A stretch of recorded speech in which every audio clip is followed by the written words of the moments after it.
Buenos días, Sara. Hola, buenos días, Patricia.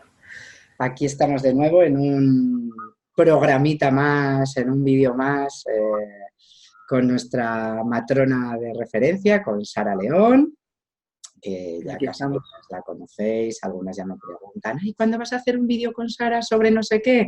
Aquí Oye, tenéis que estamos. hablar de no sé cuál. Así que bueno, vamos a ver si cubrimos algún tema más de estos que, pues bueno, no están muy bien explicados, que dan lugar a muchas dudas y que podemos dar un poco de claridad y bueno, pues como que es lo que intentamos con estos vídeos, ¿no? Que de repente parezca que estás enfrente en la consulta con una matrona o con una terapeuta y puedes pues llevarte algo un poco más claro. Así Ujú. que hoy con Sara vamos a hablar un poquito más del útero y del cuello del útero, Ujú. que ya hemos hecho algunos vídeos pues, en los que hablábamos de la endometriosis y de alguna otra patología de los miomas, pero hoy pues vamos a hablar de algo que es muy conocido y muy desconocido a la vez, que es el virus del papiloma y Ujú. afecta a una parte del útero, ahora tú nos vas a contar, y lo más que sabemos parece que es como muy famoso, ¿no? Ay, yo es que tengo el virus del papiloma, yo es que fui un día al ginecólogo y me dijeron que tenía el virus, yo estoy operada del virus, a mí me han puesto la vacuna del virus, pero en realidad yo creo que si preguntáramos a todas las mujeres qué es eso del virus del papiloma, dirían, pues no sé muy bien, ¿no? Y esto se puede volver a reproducir o no, y una vez que te operan, y es necesario operarse, pero ¿a qué parte del útero realmente afecta? Y sobre todo, ¿cómo afecta a nuestra fertilidad? Así que Ujú. bueno, si te parece bien, empieza a explicarnos un poco cómo se genera eso. O sea, antes de que alguien nos diga, tú vas a ir al ginecólogo a una revisión, te digan, tiene usted el virus del papiloma, qué es lo que ha pasado antes, cómo ha comenzado y a qué parte afecta. Muy bien. Pues mira, así por empezar un poco a enfocar el tema, el virus papiloma humano también se le conoce como el famoso VPH. Es un virus, no es más que no sé, un microorganismo, un virus que tiene un contagio por vía sexual. Este contagio por vía sexual habitualmente pues no pasa nada, es decir, muchas personas se contagian de un VPH, pero tu sistema inmunitario está fuerte, en aquel momento no te coge con ninguna inmunodeficiencia, o sea, tú tienes un sistema inmunitario fuerte y habitualmente pues el VPH desaparece, al igual que si tú te contagias de una gripe o de cualquier otra bacteria o virus que te coge en un momento en el que tú estás bien y no aparece ninguna repercusión clínica, ¿no? Pero en algunas circunstancias, pues ese VPH pues, se instala, tu sistema inmunitario no es capaz de contrarrestarlo y aparece pues todo lo derivado de una infección por VPH. Hay gente que tiene un VPH y no se entera en la vida. Es decir, tiene el virus del VPH tiene un comportamiento muy similar al del herpes, es decir, se queda ahí, se acantona, Uh que -huh. llamamos habitualmente de manera coloquial, y no produce ninguna manifestación. Pero en algunos casos sí que produce manifestaciones. Un poco para que entendáis las diferentes manifestaciones que puede producir un VPH, el VPH, imaginároslo como muchos hermanitos parecidos, ¿vale? Que todos se llaman VPH, pero cada hermanito produce un tipo de alteración. Esos hermanitos en medicina se llaman subtipos, Uh -huh. subtipos de virus de VPH. Son Bueno, lo pues en mismo que las función del cepas. parecido, ¿vale? Parecido, es decir, por así de manera símil podríamos decir que se parece, ¿no? Un poco el término, ¿no?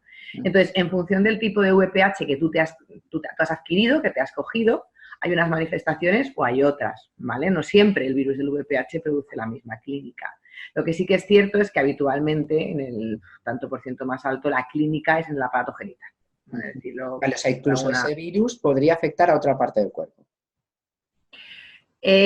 Eh, te voy a decir que no.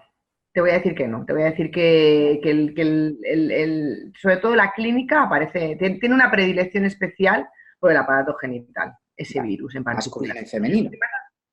Exacto, el femenino. En algunos casos puede aparecer también en el masculino, pero sobre todo, más que nada porque los efectos que produce son realmente malignos en el aparato genital femenino. Es decir, un hombre se puede contagiar de una verruga de VPH, pero con un tratamiento local la verruga desaparece y el hombre no tiene ninguna otra repercusión. El problema aparece en la mujer, como ahora vamos a explicar.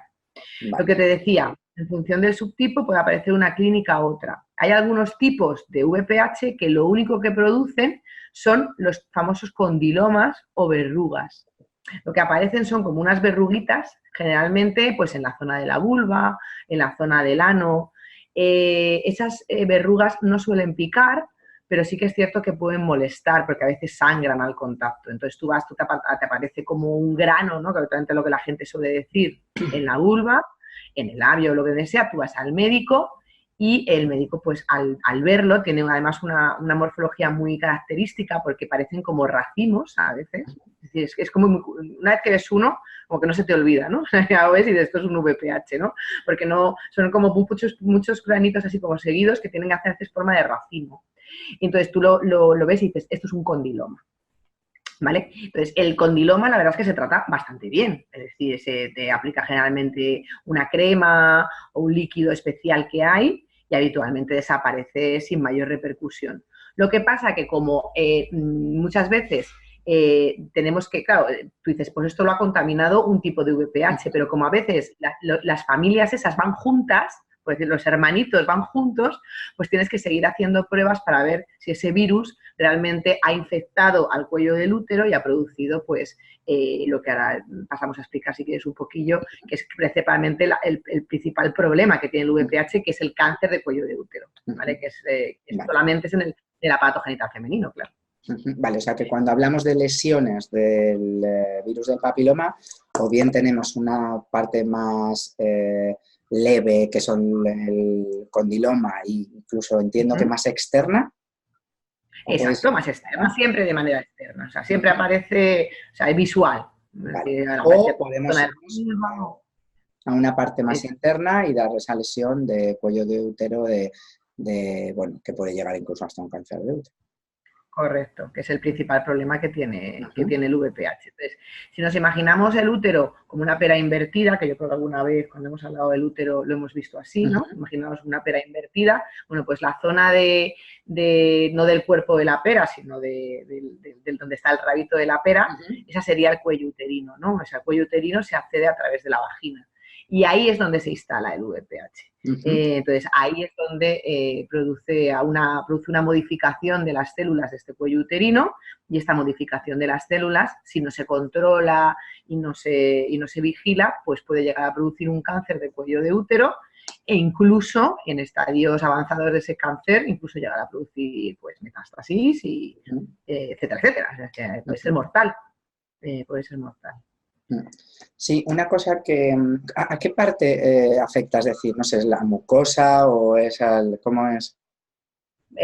Justo en la entrada del cuello del útero hay el orificio de entrada, ¿no? Que se le llama orificio cervical externo e interno, ¿no? Bueno, pues justo entre la zona de transición entre el orificio cervical externo y el orificio cervical interno hay como unas celulitas muy especiales y muy, muy delicadas que se llama zona de transición o de transformación y es ahí donde el VPH hace su tremenda labor, justo en esa zona, ¿no? Entonces, por eso cuando nosotros vamos al ginecólogo o a la matrona a hacernos una prueba, una citología, una prueba rutinaria de detención de alteraciones, de donde nos coge principalmente la prueba, o sea, perdón, las células, es justo de esa zona, ¿no? Con un cepillo.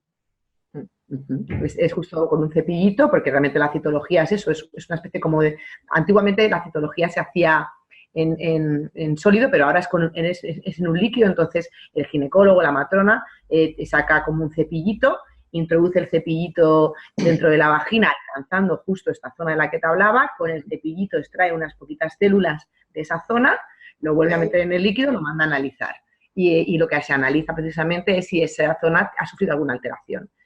Si ha sufrido alguna alteración, se puede hacer ya la prueba diagnóstica de VPH, porque con la citología no vemos si yo tengo un VPH, lo que veo es la repercusión que ha producido el VPH. Para hacer la prueba del VPH ya es... celular.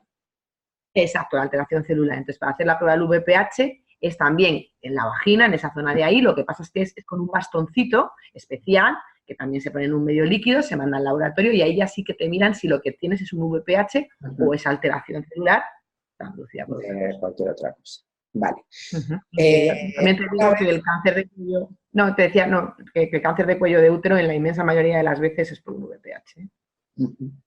Vale, una vez que te han detectado eso, ¿qué ocurre? Pues hay que ver el grado. Ahí está, claro. Entonces... Ya, lo primero que hay que ver es el tipo de alteración que hay, ¿no? Porque no es lo mismo que haya un inicio de alteración, que habitualmente se llama displasia, o algún término así, un ascus también a veces le llaman, así ya haya un cáncer, ¿no? Ya hay una instalación, ya hay una alteración celular grave. Entonces, en el caso de que haya una displasia, pues generalmente lo que se hace es control. Un control, porque a veces no pasa de ahí, es decir, a veces se queda ahí quieto y no da más alteración.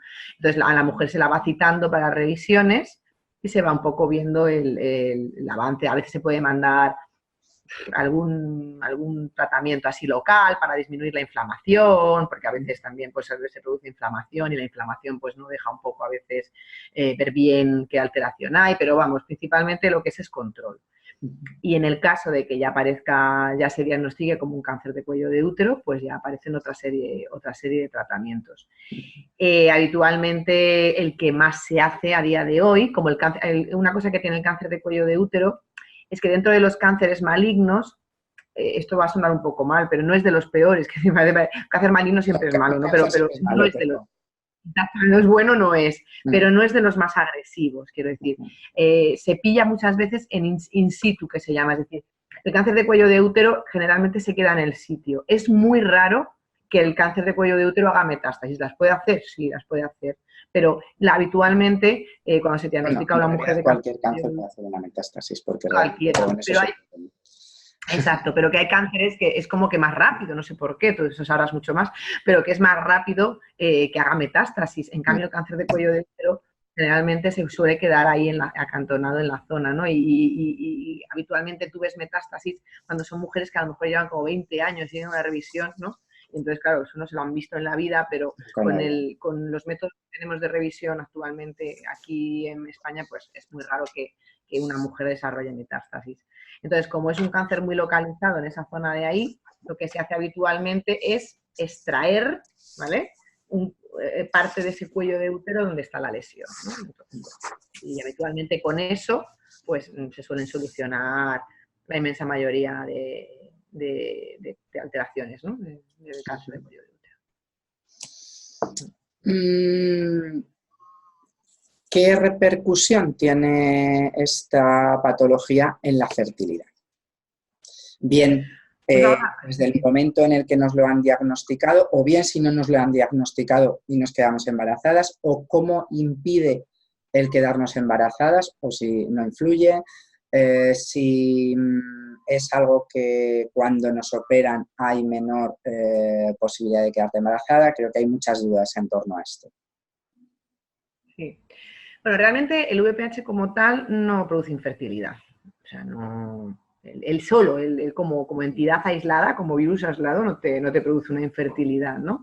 Habitualmente lo que produce infertilidad son las consecuencias derivadas del hecho de tener un VPH. Por ejemplo, cuando hablábamos del tema de lo de la...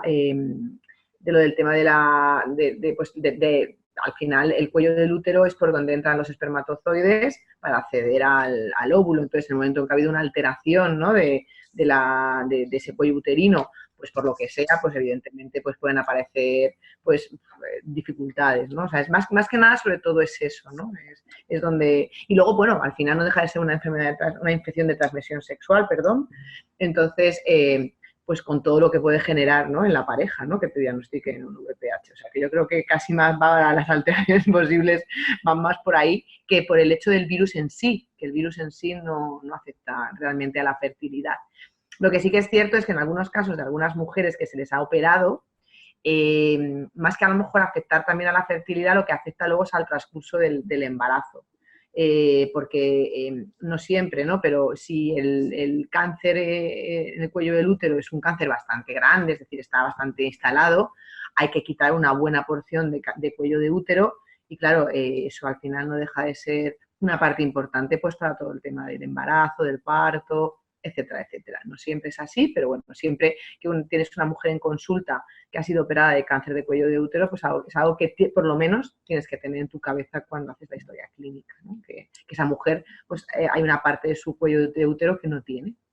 Quizás sea más al momento del parto que en el propio embarazo, ¿no? Entiendo, porque en el embarazo realmente esa implantación se produce en el cuerpo del útero. No bueno, realmente en las trompas. O sea, bueno, pues sí, la implantación, la fecundación en las trompas, sí. Sí, lo que pasa es que al final, si tú te has operado de cuello de útero, lo que puedes tener es un cuello incompetente, que se llama. Es decir, ya te digo que es en los casos en los que habitualmente ha habido bastante extracción, ¿no? Pero entonces, si aparece un cuello incompetente, ese cuello no soporta el peso del útero. Entonces, hay más probabilidad de partos prematuros, por ejemplo. Sí, o de aborto. O de abortos, efectivamente. Entonces, ese es uno de las consecuencias. Y luego, por supuesto, como muy bien has dicho tú, en el parto, claro. Puede ser que ese cuello uterino no se abra como se tiene que abrir o no dilate como tiene que dilatar, pero bueno, eso no sé, en ese momento no lo vas a saber. Sí, de no quedarse embarazada o perderlo prematuramente, sino bueno, ya a lo mejor una dificultad para el parto, pero... Eso. Vale, o sea, una cosa no nos impide quedarnos embarazadas, no influye de una forma directa o grande el haber tenido el virus o tenerlo, porque hay mujeres que lo tienen, no se han operado, no ha hado colonización, no ha habido nada, ¿vale? O sea, y ahí está. Tienes diagnosticado el virus del papiloma y te puedes quedar embarazada igual y no influye y no tiene por qué haber ningún otro problema. Vale, porque no tiene por qué haber ningún otro problema. Lo único que sí que es cierto. Exacto, lo que sí que es cierto es que, bueno, que al final, es lo que hablábamos antes, ¿no? Como es algo relacionado con el aparato genital, pues bueno, claro, entraríamos en otro concepto, ¿no? Sí, y el conflicto que hay detrás del virus del papiloma, porque realmente es como bien decías, se crea más bien o ya está creado, no se crea, porque el síntoma va porque ya se ha creado el conflicto, de pareja, de desconfianza o de frustración sexual o de sexo sucio, porque detrás del virus del papiloma el conflicto emocional que hemos encontrado un porcentaje altísimo, de hecho yo creo que en el 100% de las mujeres con las que lo hemos trabajado, es precisamente eso. O sea, no he encontrado todavía una mujer con el virus del papiloma en la que bien ella o sus antepasadas uterinas, que me gusta mucho este nuevo término que he inventado, porque son nuestra madre, nuestra abuela, nuestra bisabuela, porque realmente es que cada una hemos estado dentro del útero de la anterior, porque éramos un ovulito que ya estaba en el cuerpo de nuestra mamá cuando era un bebé dentro de nuestra abuela.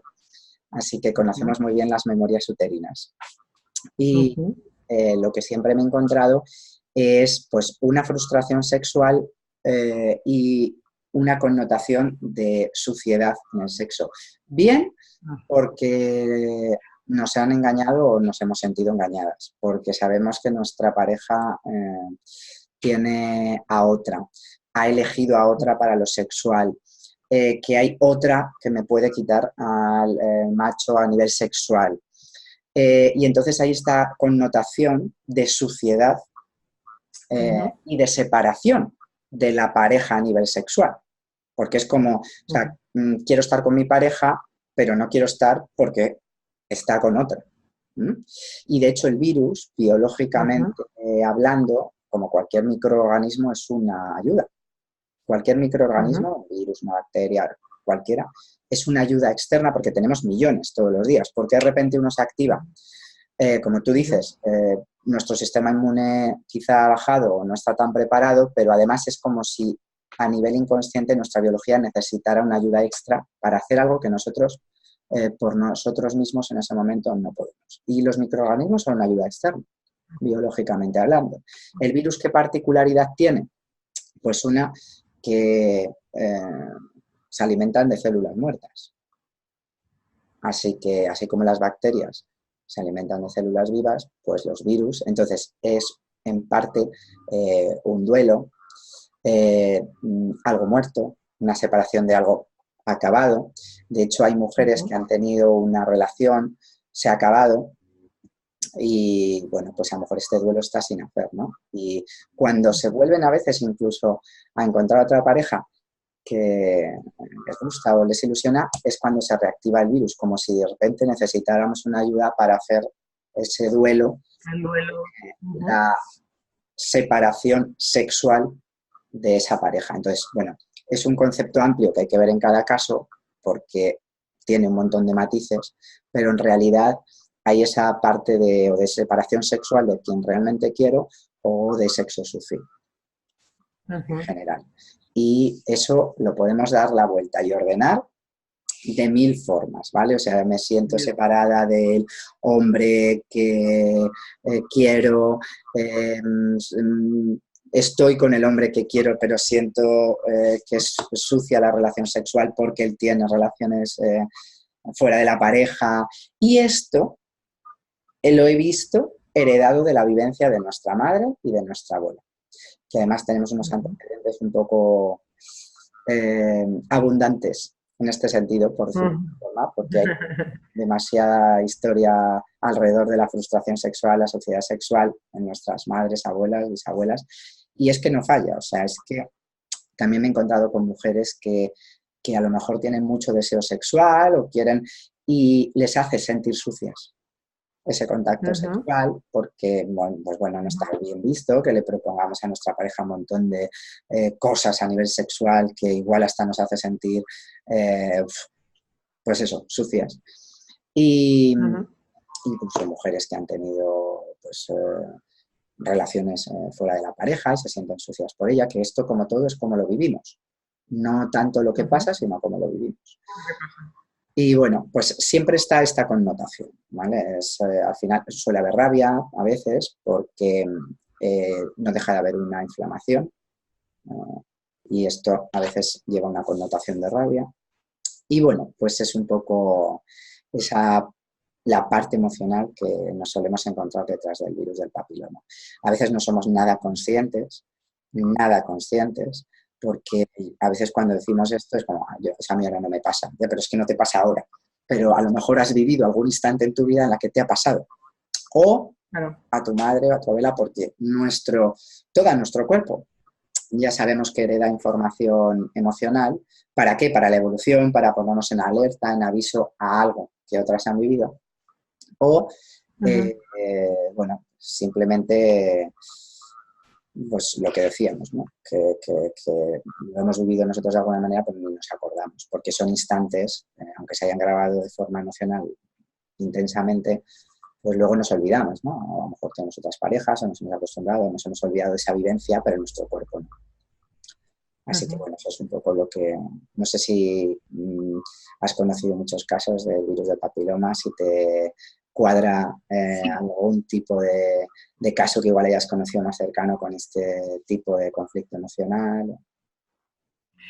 Así tan profundamente no, porque bueno, al final sí que es cierto que cuando yo, sobre todo a las mujeres, las trato sobre todo en el embarazo, ¿no? Entonces, bueno, las revisiones ginecológicas sí que es cierto que las hacemos, pero no, muchas veces los resultados no llegan ni a nosotros, o sea, el resultado le llega a veces al médico, quiere decir que no te da tiempo como a indagar, ¿no? Particularmente en la vida. Pero sí que es cierto que puede ser, ahora que te oigo hablar, sí te vienen a la cabeza casos de algunas mujeres que es como, pero yo, VPH, pero si yo, para mí el sexo es... Y empiezas un poco a indagar y ves una educación sexual un poco prohibida, a veces no es como el miedo, ¿no?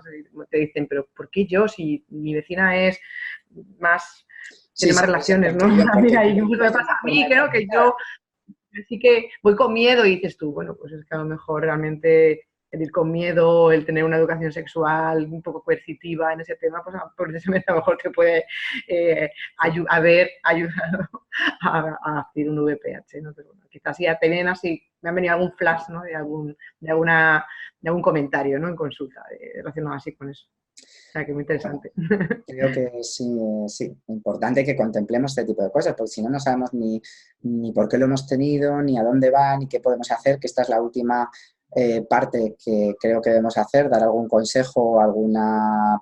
Porque siempre, bueno, ¿y ahora qué hago? Vale, ahora ya sé muy bien cómo surge, de dónde viene, incluso qué origen emocional puede tener, pero vale, ¿y ahora qué hago? ¿No? O sea, ¿qué puedo hacer yo que dependa de mí? Por supuesto, pues ir al médico, al ginecólogo, hacerte las revisiones, operarte si es necesario y seguir las indicaciones médicas que corresponda, pero además de eso, ¿qué puedo hacer yo misma, en mí misma, conmigo misma, que me ayude a esto, ¿no? Entonces, bueno, yo te lanzo la pregunta y luego yo daré mi respuesta también.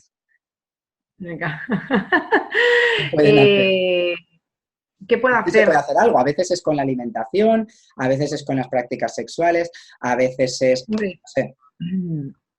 vamos a ver, el VPH está claro que al final, decíamos, está relacionado con un sistema inmunitario fuerte.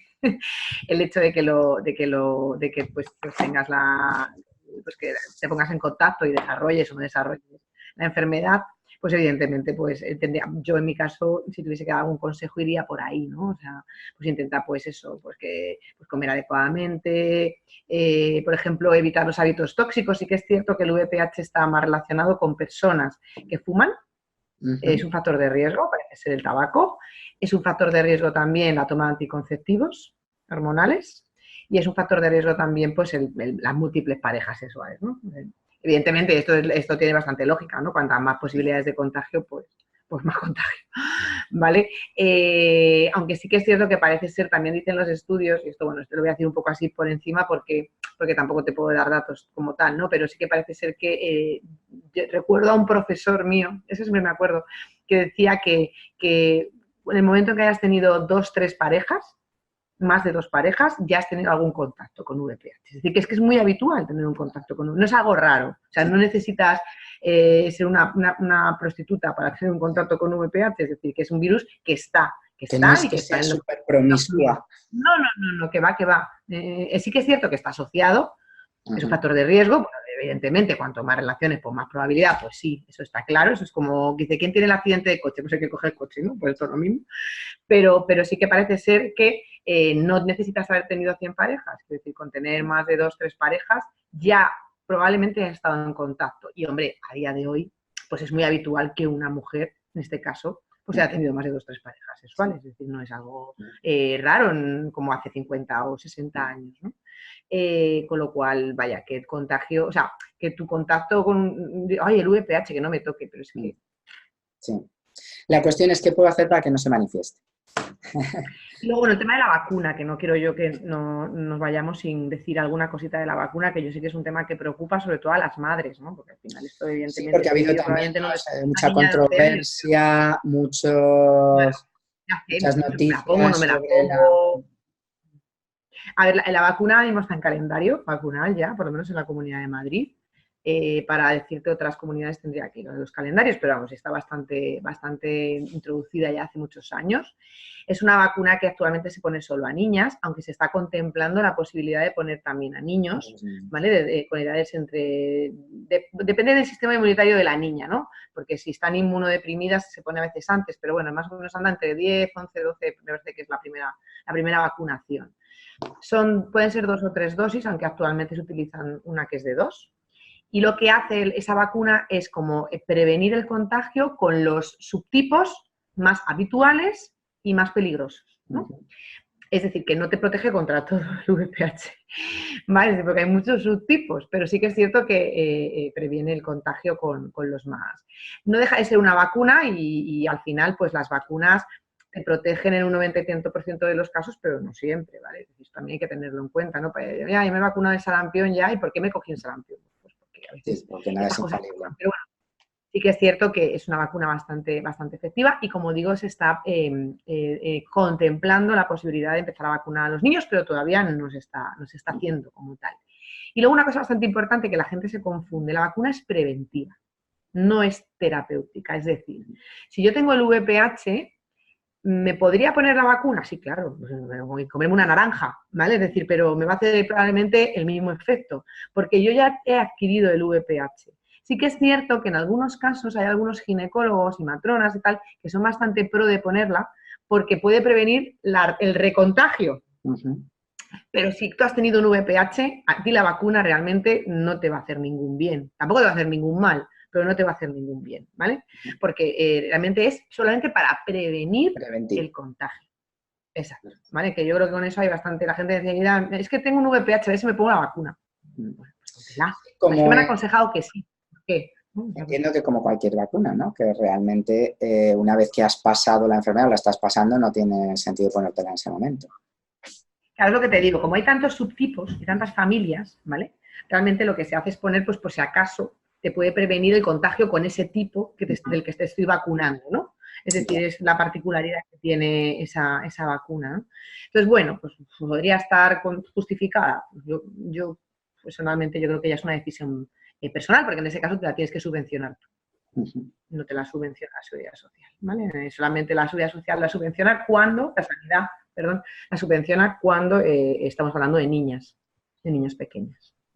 Vale. Y por supuesto, claro, hay que ponerla antes de que la niña mantenga las primeras relaciones. Yo diría que a la par que esa prevención solamente física, tendríamos que prevenir a las niñas mental y emocionalmente.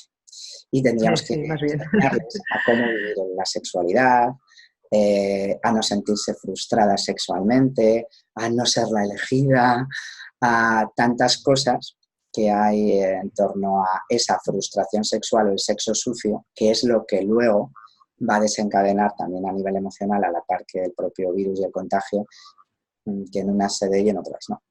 Entonces, bueno, esto es lo primero que podríamos hacer a nivel preventivo. Y luego, como terapéutico, pues lo mismo, ¿no?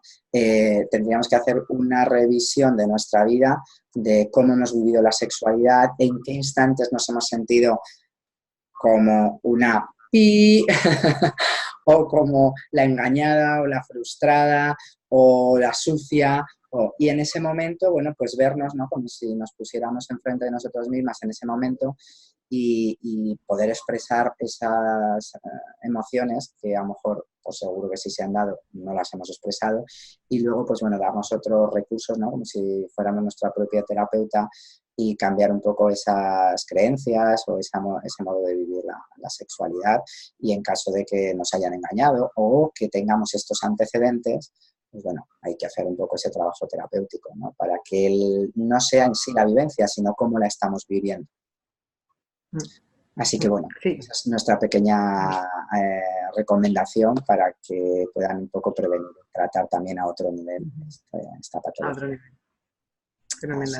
Porque, además, hablando de fertilidad, esto es un bloqueo en sí mismo, porque si yo siento que mi pareja no es la adecuada, hay frustración en lo sexual, en la unión, en la confianza, en el engaño, qué tipo de padre o de pareja estoy buscando, ¿no? Y esto puede hacer a veces de una barrera emocional, de un bloqueo que hace que no haya una concepción ya en sí mismo. Sí, sí, probablemente lo que hablábamos, ¿no? Que a nivel físico el VPH no tiene un efecto como tal, pero es muy probable que la trascendencia esta pues haga que el propio conflicto que genera también el VPH sea el mismo conflicto que nos está bloqueando a veces para el embarazo. Sí. Correcto.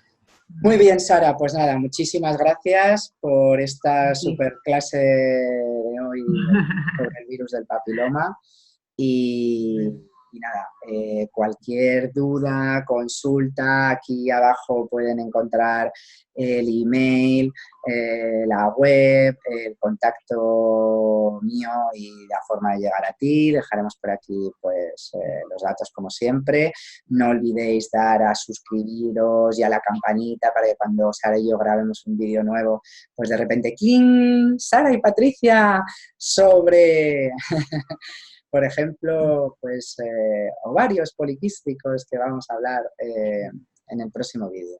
Y así pues te llegará la notificación. Y nada, muchísimas gracias a todas y gracias a ti, Sara, por tu tiempo y tu conocimiento, como siempre.